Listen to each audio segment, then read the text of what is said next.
And Michael, I'm always fascinated with actors' early careers. Now, like early in your life, I know there's military institutions are popular on the East Coast. I did not know there were any on the West Coast. One of the few.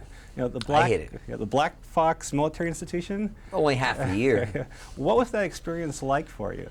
Well, I have a lot of memories of that. The best one, the most famous one I can remember, but I don't want to lose all your 7 minutes, was I was in the band and I played the trumpet, but whenever there was an odd line, they used to kick me out. And one year I carried the flag. One Friday we marched the colors, and I had to do the salute when you go past the reviewing stand, except I was a lot shorter than the guy that carried the flag. So when I did my spin, the flag with the eagle went right into the ground. That was an embarrassing moment. I had to pull it out right in front of the reviewing stand and run back to the head of the band. I looked up at this eagle, and his head was sort of bent over, and this big piece of sod stuck on his side. So that was my big memory of military school. Okay. Now, you've also held some interesting jobs. Gas station attendant is not something I would have thought Michael Douglas would have been at one time. Well, if you flunk out of college after your first year, that's probably the most likely position to take.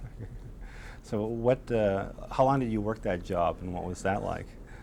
I was proud to be Mobile Man of the Month in my job in the Oaks Automotive in Westport, Connecticut. Well, I love hot rods. I was into cars at the time. I enjoyed hot rods, and so for me it was a great chance to work with cars and to make some money and kind of get my act together as I took this year hiatus from the university. Okay.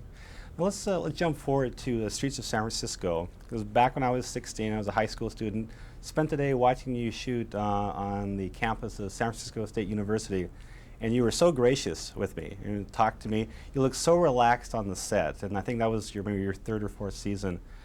Your first season on the show, how big of an adjustment was that for you in your life? Was that a lot to deal with?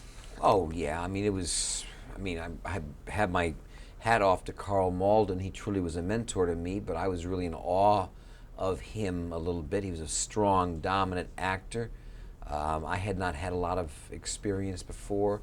The pace, the working on the lines, dialogue, just camera. I'd gone from having stage fright as a young actor in theater to having camera fright and uncomfortable with cameras. So it was a long progression. By the third year, I felt pretty good, but it took a while.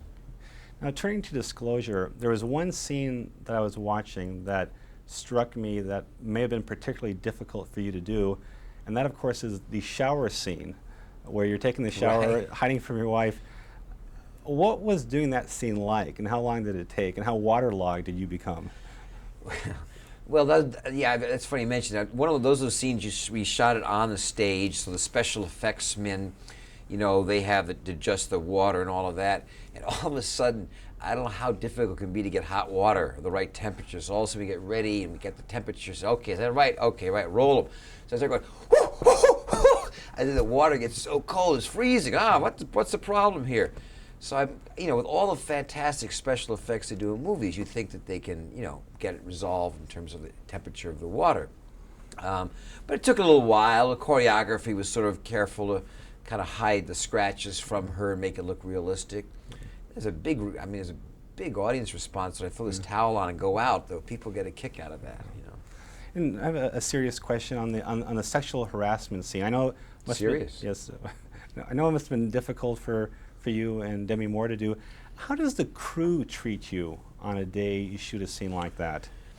Kindly. I mean, everybody knows it's not an easy situation to do. You limit the size of the crew that's around you. People sort of back off, kind of just try to be quiet and respectful, give you your space, and if you don't have to be in there, don't be there, and they know that. And so it's a mutual understanding, and you go through it as best you can. It struck me how at ease you seemed working around computers. I couldn't help but wonder, in real life, how computer literate are you? Well, you just given away my biggest performance secret. I know nothing about a computer. There was a wonderful man named Dave who was downstairs in the basement of the set, and he had a little video monitor of the shot, and I'd say, okay, Dave, we all set? Let's go.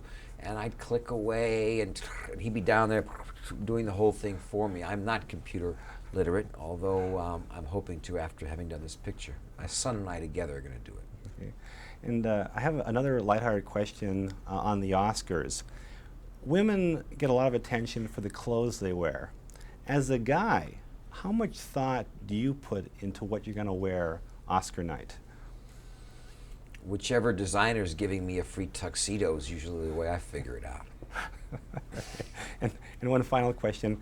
I went to the library and I was reading an old bio of yours, and they mentioned your birth date, and I thought it was a typo.